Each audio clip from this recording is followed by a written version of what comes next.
We're live. Yay! Woo! Yeah. Well, not really woo. More like boo-hoo again. We're woo with the three of us. Yeah. I'm glad to see your beautiful face again. You mean your wife's face, not mine. Yeah. What? Do you think I was talking about you? No. Trust me. Oh, okay. No. Not this face. No. I've got a face for radio.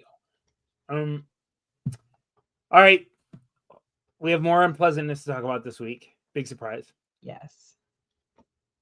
Team still has not won 2 games in a row. We're 9 games into the season. They've lost 3 of their last 4.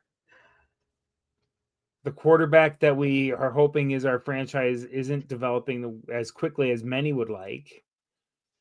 I'm hearing rumblings about KOC maybe having his job on the line. I'm hearing rumblings that Jets doesn't want to be in Minnesota anymore. A lot of that stuff is rumor. I don't believe it till I hear it for real.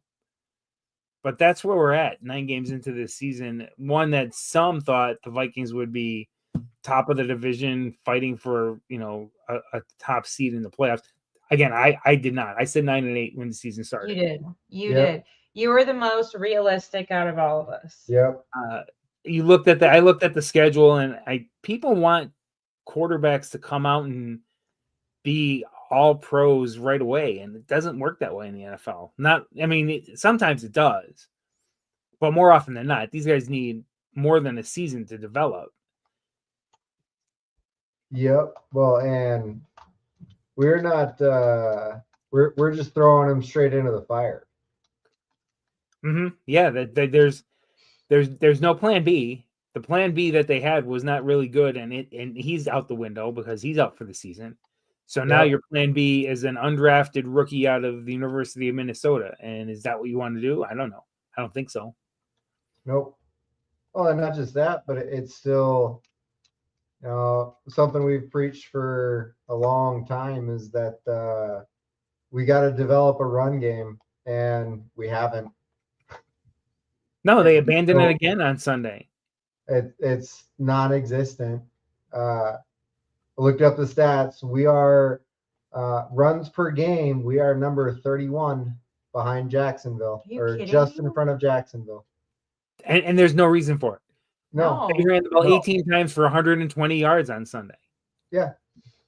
Well, and it's, we have a rookie quarterback. Like, here, let's throw more onto your shoulders. Makes sense. Sure. And definitely go downfield on 3rd and 1 instead of just running and picking up the first down. Not you. Yeah. And those are the things you really don't want to be doing with a young second-year quarterback, right? Yeah. I know you want to have confidence in him, but on 3rd and 1, to tell him, hey, we're going to take a shot deep on this play, he doesn't understand that. That doesn't mean you automatically have to throw the ball down the field. Right. If it's not there, you get rid of it, dump it off, take the incompletion and set up for 4th down. And I don't think he believed in that. I think his goal was it's 3rd and 1, and they're telling me to throw deep. I'm going deep, and I'm not going to worry about the circumstances or the consequences. And so there was that one that was thrown up that was intercepted down to JJ, right? He was covered to Jefferson, and JJ just kind of scrambles around and then just lobs it up, right? Is before they cut to commercial, they showed a close-up of JJ, and he's walking off the field, and you can see him mouth happy, like he's talking to the coach. Like I bet I'm thinking he was told, like, just throw it up to Jefferson, let him do something for you. And I wonder if it was like, I don't agree with the way the ball was thrown. I think if he drills it down a little harder, then it gives Jefferson a better chance to catch it instead of just being lobbed over his head and having that safety come over top. But I think there's some controversy and some conflict on the sideline that isn't as flamboyant and out there as we expect. controversy to be. I just want to know what the heck is up with Justin. I don't know. He's not himself. He's not making plays like he normally does. And like on that one that it was a thrown interception that The second one, he like didn't even try Nope. to get the guy. Although in his defense, when they did replay it, he did touch him before he fell. So like technically he was down and Justin would have known that, but still. I'm worried about him being frustrated because he's not been the top target. But like oh no, even he when is still the top target. He even- still gets the most targets. He's just He's not not getting the yards. He's not getting the yardage. Right. he's not catching anything. Oh, he's also being overthrown, underthrown, Yeah. thrown too far in front, thrown. Not that much though with JJ. Like there were a few balls that were like question. I mean, Carson Wentz 100%, but like with JJ, they weren't like super overthrown or things he hasn't caught in the past. This last game was. No, Yeah. no, They're not. These guys aren't on the same page. Bottom line, they're not on the same page. Yeah. And I think He's dropped more catches for JJ that were catchable catches that he has caught in the past than I feel like he dropped all last year. like I said, there are rumblings that he's not happy. Oh, hey, Jose. He's new. Jose.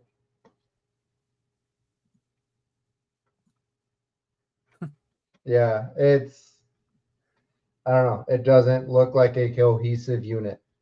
No. And if your top receiver is not getting along with his quarterback or his coaches, and again, I don't know any of this for fact, but if that's the case, if we're running into a Stephon Diggs situation, and I'm just speculating like everybody else, but if that is the case, let him go. And people don't want to hear that. People don't want to hear that. But if he doesn't want to be there, and if it's affecting his gameplay, let him go somewhere. Try and get something for him. Now, I hope I'm wrong. I hope he really does still love being a Viking and he wants to be there for a long time. But I'm also not going to hold it against him if he's like, I can't this is not a situation I want to be part of. I need to go somewhere else. Let him go, and no ill will. We'll figure it out from there. Absolutely not, John. Well, I know everybody wants him to stay, right? Because he's a phenomenal wide receiver. But you have to look at if he's not. Your point. I disagree with it. I disagree wholeheartedly with that. So I see your point. Where I'm at, and I was like, I can see the side of he is the top receiver in the league, and he has been presented with average quarterbacks and now a rookie quarterback that can't get it together. This is a guy that is expecting the ball to be there, and when the timing's like a rookie quarterback, timing's off. Like Carson Wentz just couldn't find his. Carson Wentz was just god awful. Like he could hit Addison, and that was about it. Yeah. What's up with the Addison connection this year? Like he's been fire, and Justin has not. I don't know if he's been fire. I think he's been hot and cold. Yeah, hot and cold. I think he's been hot and cold. I think his best. We also only have 3 games to go off of with him, so. No. I think Jalen Naylor is his most consistent guy in terms of connecting. That was 6. Yeah, Naylor. Yeah, Naylor has been the better target for both Wentz and JJ. He seems to be the guy for at least this year. Did anyone watch? Like, part of me wonders. Did anyone watch like the last few games and the amount of contact JJ was facing, Jets was facing with cornerbacks? Because I feel like there were a lot of no calls And part of me wonders if that's his frustration, that like he keeps getting targeted by the coaches, but he keeps getting blanketed and none of it is called.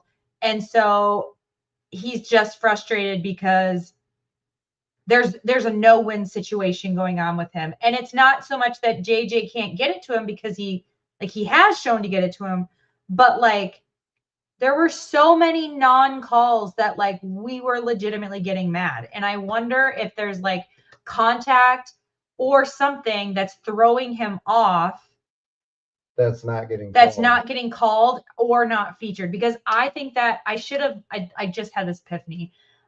I feel like that should be something that I like someone should go back and watch, or we go back and look at for the next podcast, because I distinctly remember, at least in the Chargers game and this last game, that I'm like, why wasn't that a PI? And so I wonder, or defensive holding, or yeah, like there was like one scramble where Hawkinson was trying to get back out and the linebackers legitimately holding him outside of his pads and stopping him from going out, and he's 10 yards down the field. And so like I wonder if part of it is the frustration of not getting those calls, but getting the BS, like the BS, what are the calls that they get a million of? The offensive calls. False starts. Like where Justin Jefferson literally looked like he took a breath and was like he's those were one. So like right. We had 8 of them. Part of me wonders if like that is compounding of, you know, they're not getting calls of blatant calls, but then they're getting all of these like ticky-tacky ones. And it's like, what is going on? And not so much that he's frustrated with with JJ McCarthy, but more so that he's frustrated in the fact that like what it's making his job impossible to do, because he has a rookie quarterback and he's not getting the normal pass interference calls or holding calls that he used to. I would just love to sit down and talk to him for an hour and say, listen, whatever we say in here, I will sign a waiver to say it stays here so I can at least know what's going on in your brain. Because that's the worst part. Nobody really knows. Yeah. And you're not going to know until something happens with them. Yep. Yep. Well, and then I don't know if you heard, I don't know how true this is, because it was like a couple different sources, but Aaron Jones said that the Ravens were doing audibles at the line to throw the offense off, which is against the rules. Yeah, but so they were saying like set, hut, to throw the offense off, which is why the line kept false starting. Granted, they needed to they're being stupid, but that's against the rules. And then that didn't get called. So it makes me wonder if all of the frustration just is compounding because of the calls that should have been called. And then it makes them screw up. And then on top of it, I don't know. I just feel like I don't necessarily think that he's mad about JJ. I think he's mad that like he's not getting calls, but like he's not getting calls. And then on top of it, he has a rookie quarterback. And so like all the catches that are deemed uncatchable, he could catch, but he doesn't get a PI call on it because it's a rookie quarterback. If they feel like it's the Vikings against the world, then I get it. Yeah. That's what he sort of felt like against the Ravens. And I'm starting to feel that way too. Yeah. All right. I think we need to Q's question here is I have no freaking clue. And it infuriates me when it's 3rd and 2 and we throw it. And we've been averaging 3.5 yards per run. And we throw it. And it's 3rd and 2. You're not surprising anyone when it's 3rd and 2 and you throw it every single time. And then it's 3rd and 16 and we throw a little screen pass. And it's like, are we running? What? Like, at least make an attempt. Like, the play calling has been questionable. Yes, very. Well, let's let Dan get into his segment then. Let's go there since we've kind of beaten everybody up. Yeah, it's just been abysmal. Like, we are ranked 31st for runs per game. We are ranked 30th for third down conversions, 28th for pass completion percentage. Right? I mean, it's like we're one of the highest passing percentage teams, and we are one of the worst completion percentages. And it's, well, yeah, you want to know why there's no success? Well, just drop back into coverage, because 60% of the time, more than 60% of the time, you're going to be correct, and it's going to be a pass. And 42% of that time, it's going to be a bad pass.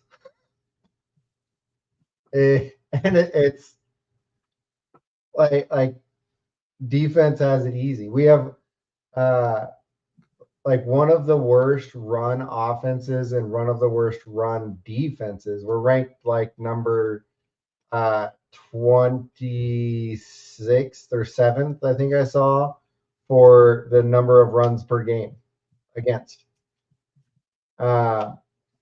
Actually, it was a crackback block, Q. It was a blindside block because it took place behind the line of scrimmage. And he didn't turn back to the quarterback to be like, hey, I'm open. So it was an intentional. Yeah. Like, I don't think there's anyone who I've listened to that has said that was not justified. And they're like, he is so heated on the sidelines for literally doing exactly what the penalty is defined as. Yeah. I'm like, cool. But a lot of that too is a lot of that stuff happens without ever being called. And right. I think the frustration is it got called. Like, yes, it's a penalty, and the frustration is that it got called. And 80% of the time it doesn't. And it's the continued woes of the offense of, how can you do anything when we're one of the most penalized offenses in the league? Yeah, when you're starting out 1st and 15, at least 5 times in that game. Yeah. Or when you're 3rd and short and then you get a false start. Right. It's hard to overcome that. But what it's not hard to overcome is 3rd and 1, and when you have Aaron Jones or Jordan Mason, and Jordan Mason, who literally falls down for 2 extra yards every single time he has the ball. Yep. I'm starting to wonder one of 2 things. Either A, is Kevin O'Connell the right guy for the job, which I really never thought of before, or 2, does he just need an offensive coordinator who can do his job so KOC can concentrate on other things? Because I don't think Wes Phillips is doing a great job. I think he's just there. Yep, I agree. He's an extra body. Hey, let's bounce ideas off this, and the ideas they're bouncing off the wall are not being caught, and it's a crap show. It's, you get, and what gets me is that all of this disruption, like I thought we looked good or at least decent in the first half. Yeah. And I was like, after the first half, I go, we have a chance. And then special team fumbles, compounding penalties and false starts. And when the Ravens made the field goal right before half, I knew the Vikings were in trouble because they had 40 seconds of possession time and went down and kicked the field goal. Yeah. If you can keep them from moving the ball there and you're up 10-6 at the half, it's a little different. Yeah. They had momentum. They said, 40 seconds. So we scored. We put 3 on the board in 40 seconds. Awesome. Yeah, I agree. But but even then, it was still, if we go down and score, that's ideal. But even without that score, that after that first half against a team like the Ravens, we shut down one of the best running backs in the league. And one of the best quarterbacks in the league. And one of the best running quarterbacks. and I think we had a shot.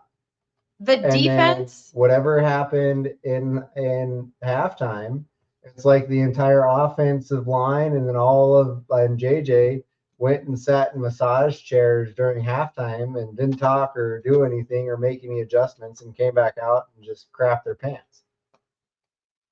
The defense only allowed 169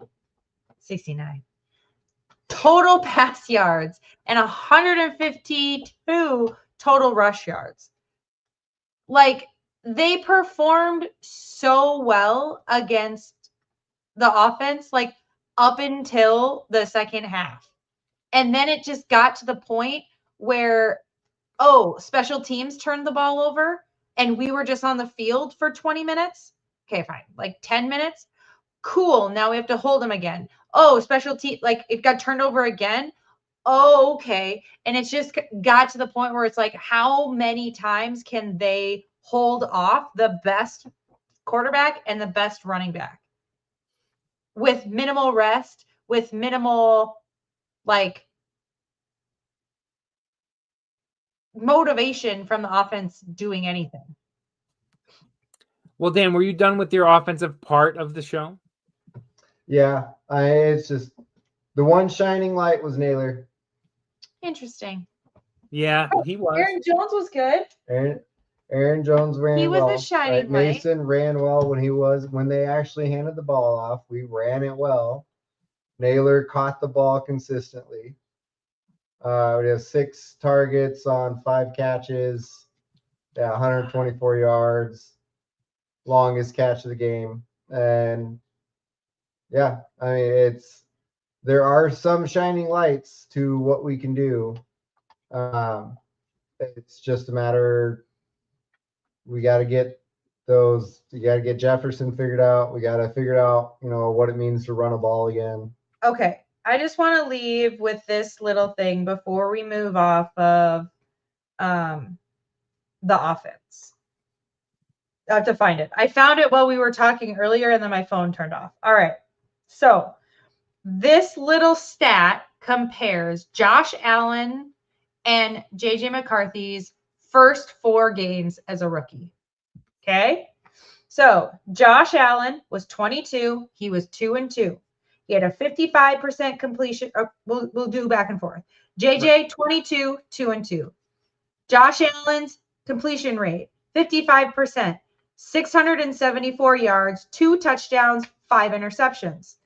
JJ 54% completion rate, 692 yards, 5 touchdowns, 6 interceptions. Josh Allen 109 rushing yards, 3 touchdowns, 1 fumble. JJ McCarthy, 110 rushing yards, 2 touchdowns, 1 fumble. Josh Allen's passer rating, 61, 16 sacks taken. JJ McCarthy, 65.8 and 15 sacks taken. They're all very similar. Very similar. And I would not say that the Bills team was awful. It was very much similar to the Vikings team, where they had a decent offensive line. Their defense was pretty okay. They had some, stars on the offense. I don't think that this is a blow everything up. We are in the crapper. I just think it's a rookie quarterback and he's making rookie mistakes. And the whole team is making mistakes, which is a little bit alarming, especially with all those false starts. But a lot of the mistakes of this are on their dropped balls, their bad play calls, their not correct reads or something like that. So I don't think that it's doom and gloom for JJ.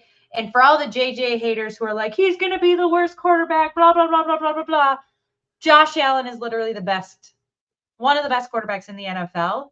And he had a crappy first season and everyone thought that he was going to be the worst quarterback ever. So it's painful right now, but I think people just need to okay.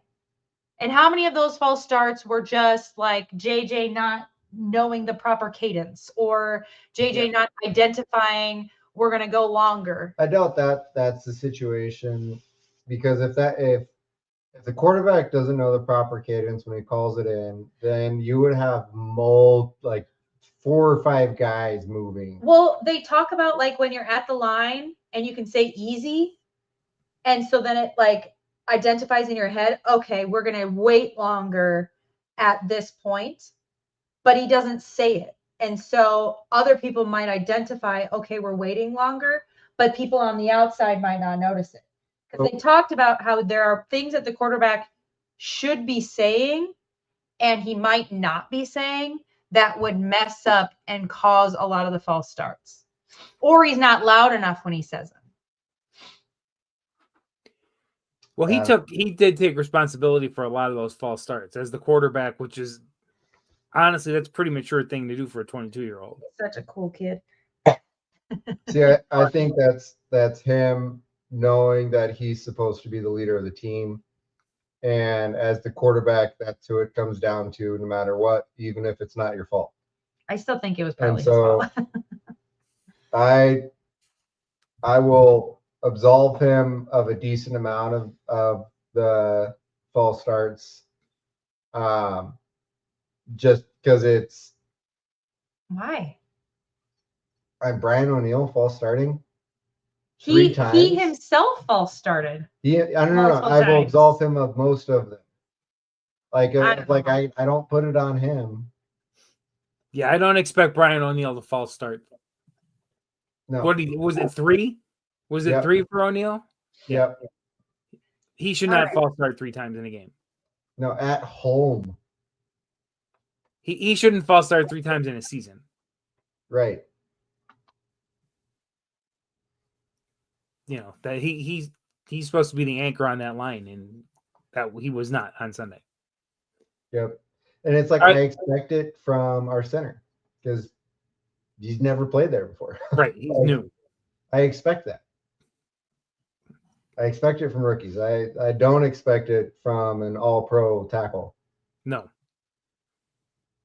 Well, they got a few things to work on the offensive side of the ball. Cora, how about the defense?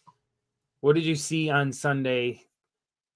I know one thing I still don't like, but I'm going to let you start your segment, and I'll just kind of fill in. Honestly, I was not like super disappointed in the defense. I feel like they gave the offense enough to, I mean, it's the Ravens. Everyone expected them to blow out the Vikings. And the fact that we were still technically in the game until the very end is an insane testament to the defense. And they obviously, they didn't lose us the game, but like they obviously, like, you know, they allowed 1 touchdown. 1 touchdown. That's an incredible stat from the most elusive either the most elusive or the second most elusive quarterback in the NFL. They allowed 1 touchdown. And it makes me mad that they actually performed so well against the Ravens that we didn't put ourselves in a better position. And it does make me mad that why would you go for 2 when a field goal would like tie the game for you? That's the analytics part of football, which I think is garbage. So lame. On the Viking side. It's video game football. Yep. The top graded PFF, the top 5 were Redmond, Turner, Hargrave, Cashman, and Wilson. Wilson has been phenomenal. Cashman has been the true like blood of the defense and, you know, the blood of the run game and just like shutting it down. So that's been really nice to see. And Turner is coming into his own. I mean, he was graded at 71 for a PFF grade. So I would say Turner, everyone, all the Turner haters can shush their mouths as well, because he's really coming into his own. But the ones that sort of worry me the most were the bottom 5: Grenard, Metellus, Smith, Rogers, and Rodriguez. The 3 bottom players, Grenard, Metellus, and Smith. I had to do a double take when I looked at those, and I was like, those are considered some of our best defensive players. And like they weren't the lowest by a little. Grenard 36.2, Metellus 37.2, Smith 38.1, Rogers 52.5, Rodriguez 57. They were the bottom by a lot. And so that's a little alarming. But at the same time, I feel like they also can have the biggest uptick. And with them having the biggest uptick could be the difference of more turnovers. Well, that is my biggest problem with this defense. They don't turn the ball over. Yeah. They are not what the Brian Flores product is known for turnovers. Yep. They're not getting them. No. And when you don't get them, and everybody complains, well, the offense is letting the defense on the field for a longer time. Hey, guess what? If you get turnovers, you get off the field. You don't have to make 10 plays on a drive. You get a turnover, you're out there 3-4 plays, you turn the ball over. Now your offense goes back out there, you get your rest. They aren't doing it. Yeah. They're not getting them. And they're not even close to getting them. It's not like, oh, they just missed an interception there. Oh, they just missed falling on a fumble. They're not forcing fumbles, and they're not covering tight enough to get interceptions. Yeah. So they played pretty well on Sunday. Like you said, they weren't bad. They played pretty well. The short field wasn't their fault for the touchdown after the fumbled kickoff. Yeah. I didn't like that they gave up a touchdown after a field goal cut the lead to 6. That's been a problem in the last few years where the offense will finally do something to make it a game or get them back in the game, and the defense gets on the field and they just let the opposing team go right down and get the points back. I feel like fourth downs are an automatic conversion at this point. We have to have the highest fourth down conversion against us, because I feel like anytime a team goes for it on 4th and short, we've maybe stopped one. Yep, we're not stopping them. Nope. No. And so it's also incredibly frustrating that like they will do so well and then a team goes for it. I'm like, gosh darn it, there's the first down. Like it's not I don't even want to watch because I just feel like it's going to be an automatic first down. Well, here, I'm going to give you a little game inside the game that I see. It's 2nd and 13. They'll give up 11 yards on the second down play, and now it's 3rd and 2 instead of 3rd and long. It's not always, or even on 3rd and long, and they make it a 4th and manageable. It's not always the play where they give up the first down to me. It's the play prior to giving up the first down. And they're giving up big chunk yards on long yardage situations to give teams a better shot at converting those 3rd and 4th downs. They're making a play on a drive, but they're not making all the plays. Yeah. And the lack of tackling. Oh, yeah. Like Grenard, they said that his PFF grade was so low because he had 3 very large missed tackles.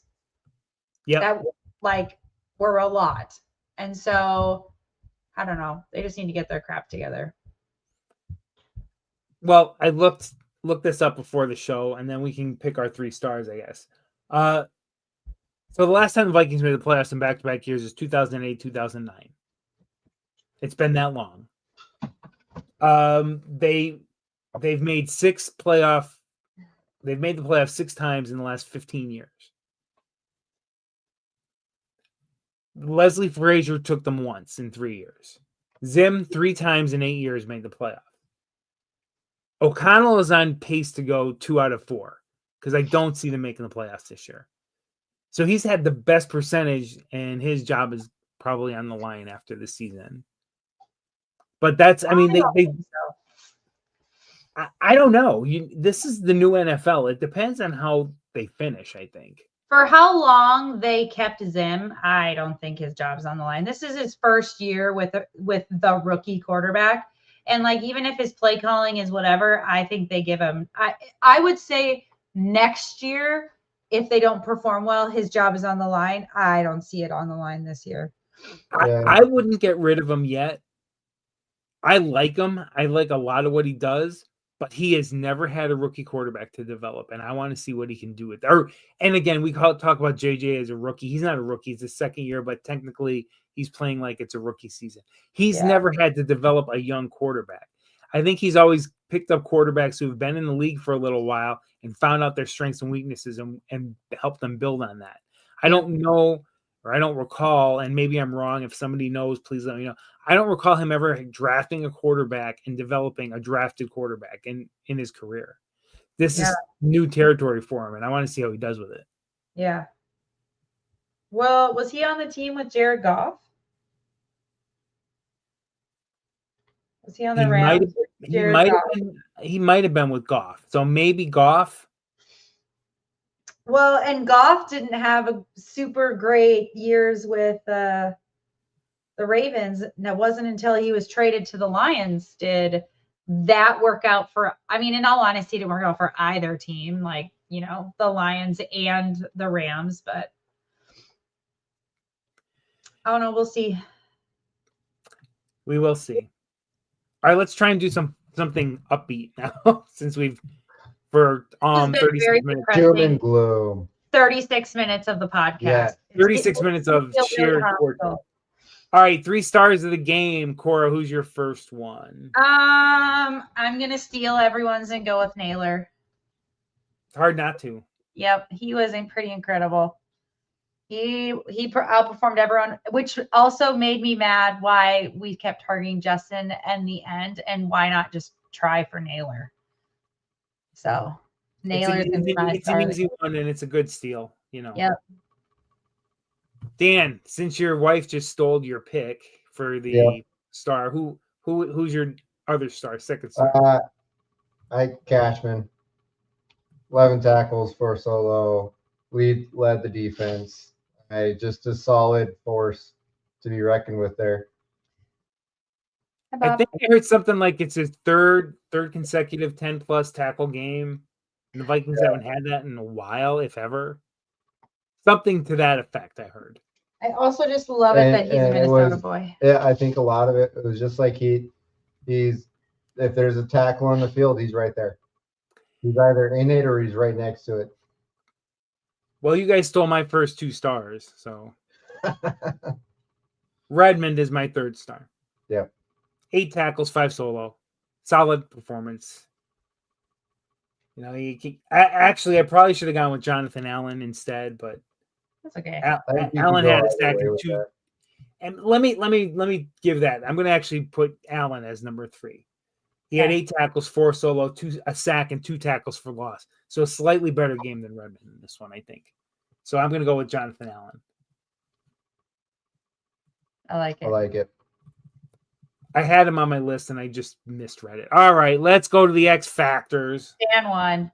Big damn surprise here. Yeah, Dan won. Although there was the first quarter, Aaron Jones was putting in. It was going to be questionable because he was making good blocks and he was stopping some good defensive players, and then they fell apart. So Naylor wins it. And I think that little toe drag touchdown kind of sealed it. Yeah. And the worst part is I took Cashman, who we just talked about having yet another stellar game. Yeah. And if I think, honestly, if it weren't for Naylor's couple of really big grabs, I think Cashman would have taken it. I think Cashman would have taken it. Yeah. If it wasn't for that long 62-yard catch and then that touchdown catch, I think Cashman would have taken it.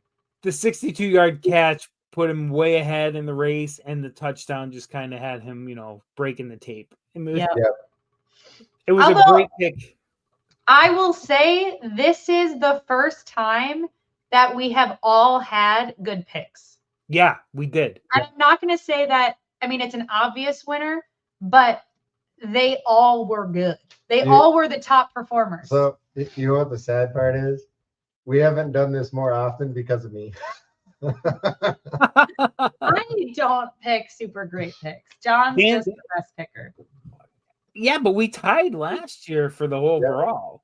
I did not. I was not close. Cora and I tied for overall last year. So we did. Yeah.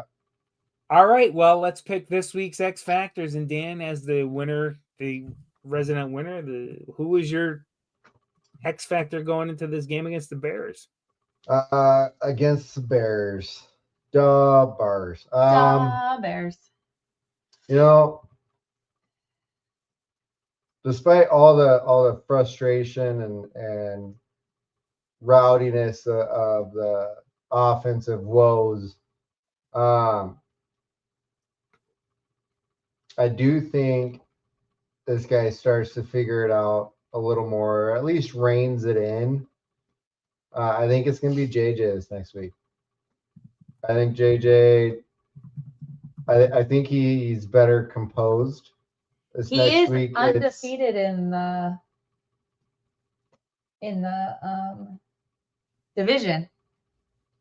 So far, Yeah. On the road both times, nonetheless. Yeah, on the road. And I think he so far he's looked better on the road. Maybe we just need to get the bank to be a hostile environment. The way they've been playing, it's probably pretty hostile now. Yeah. But no, I think, I don't know. I think he reins it in. I think he gets a stern talking to by Father KOC, and he reins it in. I think he's going to have another good week this week. I think he's going to have a good week, a full, complete game. He needs one at home because he hasn't done it yet. All right, I like it. Cora. Oh, I get to go next because I still lead. All right, I have to do it. It's been a few weeks since I've done it. I think you know where I'm going here. Will the Thrill. It's got to be Will the Thrill. Let's go. Got to be Will the You think? Thrill. Okay. Do you think that they are, because there was the 70-yard, almost a 70-yard? Was it a 70-yard field goal? 68, I think it was. 68. Yeah. Do you think they're just gonna at the end of a half or something, just try it? I don't know if he can make one from that far out. Really? I think 65 is about his limit. I think 65 was his limit with the Old balls. Old balls. I think with the kicker balls now that are a little more broken in and bouncy, I think he can hit it. I like his attitude when he kicks the football. So far, the only 2 kicks he's missed have been wire kicks. Cable kicks. Yeah, cable kicks. I mean, and he's only had a couple where I watched them go up and said, "Ooh, I don't know." Yeah. Like most of his kicks so far have been on the money. To steal a term, an industry term, dead on balls perfect. There you go. You know, I just think that if the Vikings are going to win, he's going to have to make like 4 field goals, and at least 2 of them are going to be from 50 plus. That's fair. So I'm going to go with Will the Thrill. Okay. All right. All right, Cora. Dallas Turner. I like it. Dallas Turner. His name got said a couple times. He's creeping his way up. Every single game, he's making more and more plays. Last game, I think he could have been a star if he wouldn't have gotten the penalty, which was unfortunate. And you can argue that it shouldn't have been a penalty, but, it's Aaron Rodgers' penalty. So I think he's creeping his way up. And this is the second time we faced the Bears. And so I think he'll be the star of the game. I think he's going to have because he had a really good game last week. And I think he'll apply all of his previous games, and I think he's going to have a good one. I like it. The sack is the one that bothered me on Sunday. And again, I know to the letter of the rule that it was a penalty, right? I also know I want to see one of these people who came up with the rule try and not land their entire body weight on a quarterback when they hit him that way without rolling off and hurting yourself. Yep. And it's not just that particular sack. We've seen it throughout the league. Defensive ends are hitting guys, and quarterbacks are getting sacked, and the defenders are being penalized because they can't in midair roll away from the sack and not land on the quarterback. It's almost impossible. It's a stupid rule, and I hope the league revisits it. Stupid rule after the stupid quarterback that it was made because of. Because he's too old. Yep. Stupid Aaron Rodgers. Can catching strays. No, honestly, the Vikings have benefited from this rule too. They have. But I just don't like it. I don't like it in general. Let these guys play football. I'm tired of it. I'm tired of this. Oh, he put his full body weight on him. Okay, well, you tell me what he was supposed to do. Right? Yep. You want to call it great. You tell me what he's supposed to do. How is he too hard? Not land on him? Yep. In a game of football where you're supposed to, tackle and wrap up guys so they don't get away, but you can't hit the quarterback too hard. He didn't hit him in the head. He didn't hit him below the knees. He hit him belly to belly, and he took him down. And he didn't throw him to the ground. He landed in the same place where the quarterback landed. Yep. He didn't hip drop. It wasn't. Yeah. It was as clean a hit as you can ever ask for. Yep. Stupid Aaron Rodgers. That's the way I feel about that. Yeah, I don't like Aaron Rodgers. I'm not even going into the false starts on the tush push right now. Which the Eagles do on every freaking time they run it. And they never get called. But well, at least they beat the Packers. yeah, we needed that in that ugly game. That was a horrible, horrible game. But yeah, it was. We'll take it. Matt LaFleur. That game, I won my fantasy. Nice. Matt LaFleur and Jordan Love give me hope that the Vikings can beat the Packers. Yes. But we have to get the Bears first. So I think we should probably Valhalla back. Let's go. Let's take it back. That's actually one of the worst segues into this segment I think I've ever had. Let's just do it. Rip off the Band-Aid.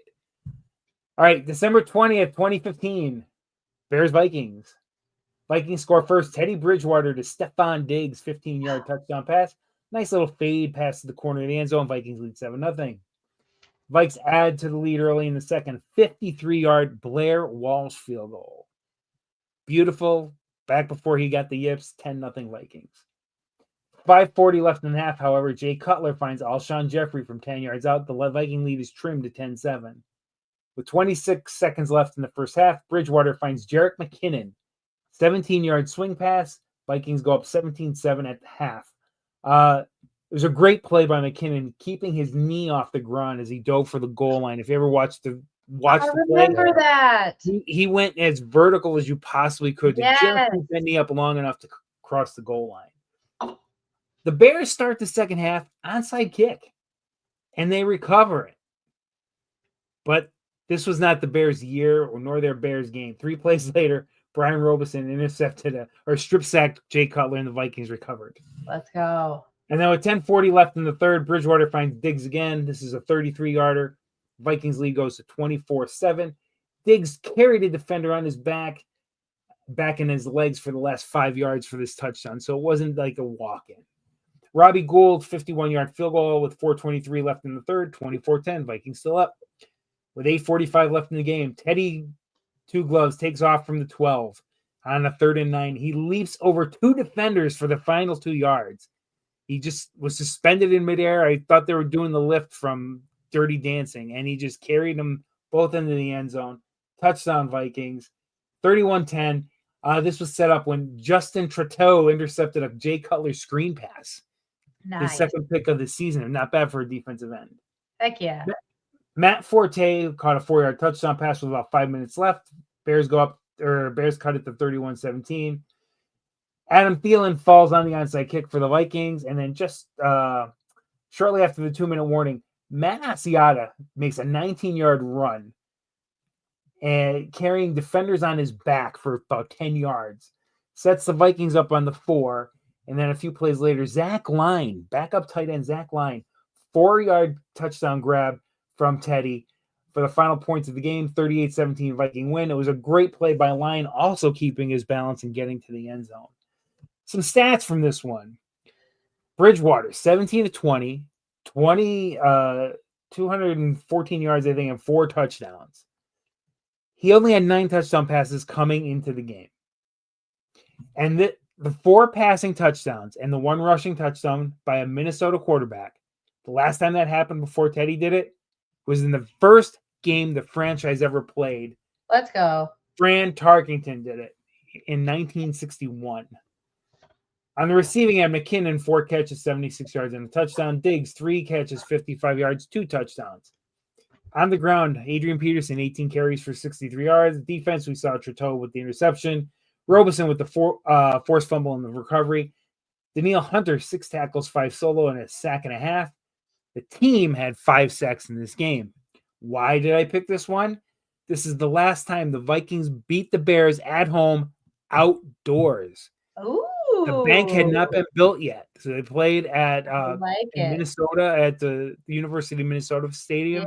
Yeah. Vikings beat them outside. That's the last time the Vikings beat the Bears at home outside. Let's go. I like that. Okay.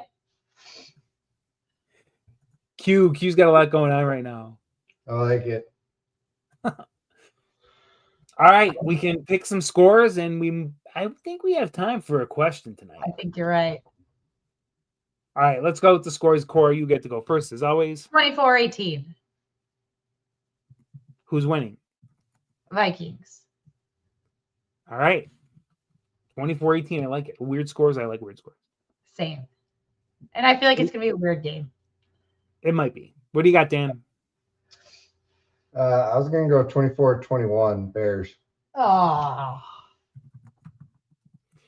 You're the worst sometimes.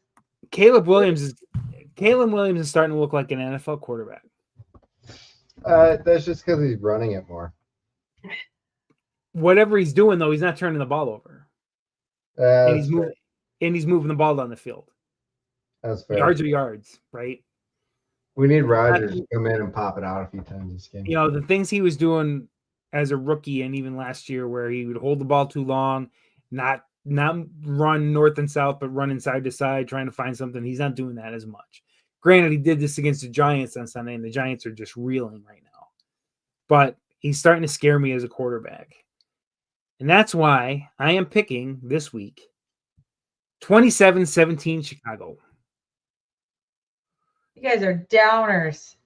Yeah. I'm the only one that believes. I've been converted. John's brought me to the dark side.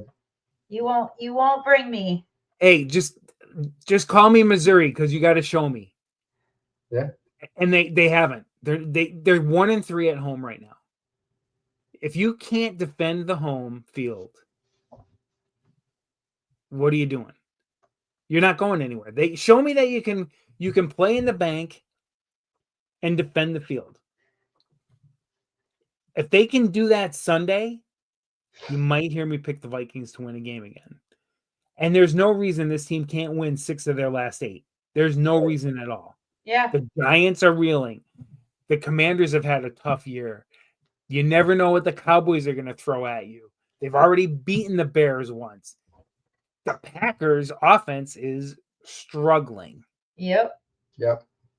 So the game, you can win all those games, and I'd say you'll probably lose to the Lions. You know, you're not going to sweep the Lions. I don't think that happens. And I think Seattle is probably a better team and might beat the Vikings. So there's no reason they can't win 6 of these Let's go, Bob. Bob is really optimistic. Love it. This is what I like to see. Let's go. But I don't think they will win 6 of the last 8, but there's no reason they can't. Yeah. Which is different, right? That saying they will and saying there's no reason they can't. Different. They just have to make some adjustments. They have to do some things. They have to change up the way they're running the offense. The defense has to get some turnovers. It's all well and good that you're not giving up a lot of yards and everything. You don't get the turnovers. It's really hard to win in this league. Yeah. Well, it's the old adage, you know, whoever wins the game is also the team that wins the turnover war. Almost all the time. You don't win a game and turn the ball over more than the other team. Nope. And it's also they gotta limit the penalties. And they're not the number. They've struggled with that all year too. Yep. Show me that you can come out on Sunday and defend your home against a division rival, and I will consider changing my attitude. Yeah. Show John the money. That's okay. I want to see the money. Pessimistic. We can be cranky because last time we were pessimistic and cranky. Look what happened. We played the Lions and we all thought they were going to get destroyed. Like I said, it's like the parent, right? I'm not mad. I'm just disappointed. Yeah. Let's do a question. We got time. All right. Let's do it. Go for it. All right. It's not about food. Oh, Okay. man. I know, because I was challenged to come up with one that wasn't food related last week. So I did. What is your worst travel experience in getting to a vacation destination? Not the vacation itself, but your worst, most horrible experience traveling to get there. I'm going to add this. Dan and I don't have bad experiences coming home from travel. Our experience are only bad going. Which most of them are. Yeah. Yeah. What do you got? So I will say, do you want to do What, the running through Chicago? either the baby shower or going to The baby California? shower. No, the baby shower. Okay, you do Yeah. the baby shower. Okay, so we were on. No, I mean, it's the same for both. Of No, us. we have Yeah. multiple bad experiences. Well, I don't remember all the details. Okay, fine. All right, I'll just do give the me your baby shower worst one. Give me the one that do the sticks baby out shower more one. than the rest. So we were on our way to Dan's brother's baby shower, and it was the same weekend at our late Memorial Day. The same weekend as Memorial Day, and we were leaving Friday, and then we're gonna stay Saturday, Sunday, and fly home Monday, right? And so Friday we get to the airport. A bird flew into the engine Oh, I hate of that. the plane as it was like landing or pulling off or whatever. So the plane was unusable. So I'm pregnant, mind you. I was pregnant with Troy at that time. And we went up to like the front desk and we're like, okay, we need a ticket we're going to Phoenix. We're like, we need a ticket to Phoenix. These are all the airlines that have the seats available. Can you just book us on one of these so we can go and get there? And their response was, oh, just take extra days on Tuesday and we can get you to fly out. We're like, no, like we need to fly out tonight because we don't have availability to go then. And so we spent a half an hour talking to the lady, only to have all of the flights get taken. There was one seat left. One seat. And they're like, well, we could put you on a flight and then we can put the other person on a flight on the way on the next day. And I'm like, now you're willing to negotiate with us about flying, but now there's one seat left. No, we're not going to do that. So then we did end up getting on a flight the next day. And we got like a hotel credit. And then we ended up making it to Arizona. And I got a first class seat, but I'm pregnant and the smell of alcohol makes Ooh, me nauseous. There's this yeah. guy, 6 drinks. It was oozing off of him. So I had to give up my first class seat to Dayon because I couldn't sit next to him because I was so nauseous. And I think it was still like an aisle seat that we were going to. But yeah, it's overall not great. And then there was one where we were flying to California and we had made it to the Chicago O'Hare Airport, which we refused to fly and have a connecting flight through because we don't have a good experience. Every time we have a connecting in Chicago, it's just terrible. So we were going to have an hour and a half connecting flight, right? No. Our plane got there late. The flight was leaving a half an hour early. Yeah. And so we ran across the Chicago airport. We got to our gate. We got on. We're sweaty. We're everything. We sat on the tarmac for 45 minutes. I did that before. We sat for 45 minutes. Do you want to know why? Because we were waiting for people from another flight to get there so they could get on. Then by the time we get into California, I think I was pregnant. Was I pregnant with that one too? Yep. I was pregnant with that one on that trip too. It must have just been Troy. Yep. With Troy. By the time we get to LA, it's midnight. Our car rental is shut down. So we are stuck at LAX and our car rental place shuts down at midnight.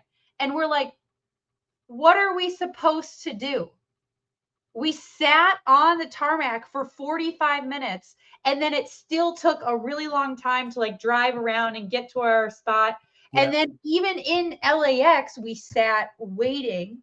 Yep. And we missed our car rental. So we had to buy another car rental. We did get like refunded from Priceline. But I kid you not, as we were driving to Dan's parents' house, we were talking and I would fall asleep mid-sentence because I was so exhausted. Yeah. And then he'd like nudge me and be like, okay, babe, you gotta wake up. I'm like, oh, I'm sorry. And like, mind you, I can't have energy drinks. I can't have anything that artificially keeps you Right. awake. So Dan's chugging energy drinks, eating seeds, and I'm falling asleep mid-sentence. Oh my God, it was a disaster. Yep. That's awful. Yeah. And I was pregnant in both. Which is even worse. Yeah. Yep. All right. What's yours, John? Mine was very recent. Okay. I had delayed flights and stuff in the past. I had flights canceled due to the weather, but this one tops everything. So we went to Disney World this summer, and we planned like to arrive on Friday, get there around 1 PM, have a day off just to kind of go shopping and everything. But it was a 6 a.m. flight Friday morning scheduled. At 12:30 in the morning, Dee wakes up in a panic. John, I thought, oh my God, I overslept. We missed the flight. No, they canceled the flight. The 6 a.m. flight was canceled because Atlanta had a power outage that night due to storms. All the early flights were canceled. Now, we're sitting in a hotel room because we got a hotel right near the airport. It's like, what are we going to do? I pick up my phone. I'm texting our travel agent at 12:30 in the morning, forgetting that it's 12:30 in the morning. Yeah. Like, hey, here's what's going on. So the flight was canceled at 6. They rebooked us at 7:45 p.m. Friday. Now, we got to check out of the hotel by 11. We're not driving back home because it would have been just useless. So we go and sit in the airport from 11:30 in the morning, Oh my waiting God. for our flight. Now the good news was they had already rebooked us. There were people that were scrambling to get flights. Yeah. There were people that had to drive to Cleveland from Buffalo to get a flight to Whoa. Orlando. We thought we were going to have to do that. And then Dee mentioned to the gate agent, like, oh no, we should already be rebooked on this. They automatically rebooked us on this flight. And he looked, he said, oh yeah, you are rebooked. Oh, you told me you weren't. And good thing I would have canceled you from the flight and you would have had to drive to Cleveland. Oh my So God. we avoid that little snafu. And sure enough, the 7:45 out of Buffalo gets delayed by like 20 minutes. We had built in so much time, though, for the connecting flights, to where like even when they rebooked us with a big gap between our connecting. So we get there, we get to the airport. Where did we fly through? Oh, through Atlanta. We get to Atlanta. It's like midnight. We get to Atlanta at midnight. We have to walk all the way across from the international. They dropped us at international all the way as far across as you could go to get to our gate. We had plenty of time. It was just like we were tired. Yeah. And we had to go all the way, get to the gate. We get there. We finally arrive in Orlando. Now, again, my travel agent is perfect. You guys had a problem with your rental car, right? We told our agent, like, hey, we're not going to arrive in Orlando till about 2 a.m. We have to have a car waiting for us. Yeah. She gets back to us. Your car will be there.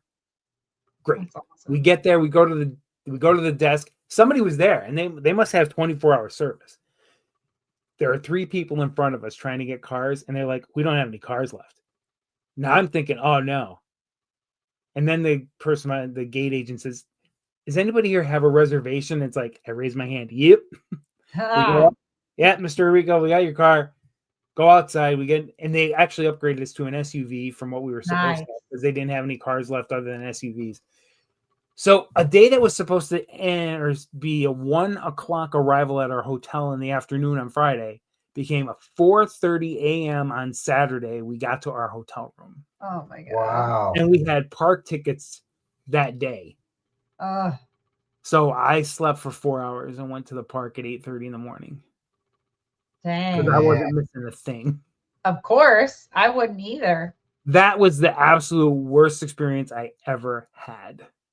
That's crazy. I will say the best airport to fly out of is Minneapolis. I have flown out of Minneapolis. It is a very nice airport. They do great. Security is as short as security is at Omaha. Yeah. It's insane. They do such a good job. I've gone there twice. I've gone through Minneapolis twice. It's great. I never had a problem. And it doesn't matter, like, even if you're flying Southwest or like Delta, both terminals are great. Yep. What's the one that is it Denver that we like to have a layover in? Phoenix. Is it Phoenix? Mm-hmm. Okay. We go there. We have a connecting flight in Phoenix a lot for California. Oh yeah, for Burbank. Yep. Yeah, so Phoenix is probably our favorite one to fly as a connecting flight. O'Hare is the worst. Denver, I think, is pretty hit or miss. But the Phoenix is the one that has the trams, right? That you can like take from one end to the other. Some of them do. I think Philadelphia has trams. Okay. Denver does too. Yeah. Atlanta has them too, but the walk just to get to the tram was not exactly short. I think we just like Phoenix just because it's got a Panda, Jamba Juice, and it's got all the good restaurants and stuff that we like. Somewhere Caribou, I think, or something like that. Yeah. So it's like we hit up all of them and then we sit down and eat. I like Orlando International Airport. That's my favorite one. I don't think we've only gone between Minneapolis and California. Yep. Or like Omaha in California or Phoenix, because that's really all we fly do to. for Cancun? Oh, where did we fly out for Cancun? Oh, Dallas Fort Worth. Oh yeah, we were Dallas. Yeah. That wasn't bad. No. Stanford's a good airport in Florida, and it's only 45 minutes from Orlando.